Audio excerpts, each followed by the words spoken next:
I'm gonna fix this vise. Let me show you what's wrong with it. So I hired a guy and he worked on this vise. He worked out of this service truck while I had a different truck. The thing about having a vise on a service truck is you always have to have it clamped and tight. If not, the jaws loosen up. Now you can tell there's a little ledge for that jaw to sit on. You see what's missing? So the guy that worked for me didn't know why it was so hard to hold material in this vise. He took an angle grinder and cut that off. Well, I can't find replacement jaws for this. I got on a McMaster car and ordered these, but the holes don't exactly line up, which isn't that big of a deal, really. I mean, what I'm gonna do is I'm gonna probably make it a little proud up top like that, mark it, and then drill it and tap it and do the best I can.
Well, I had to stop filming. My little buddy Raymond came over and we started talking.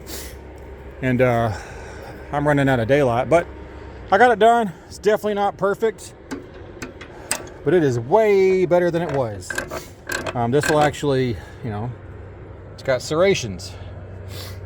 Now I did have to cut that little ledge down a little bit, but this vise is not destined for this truck. I need to make a different mount because I have a vise in here that my little buddy, good of the land, Justin gave me.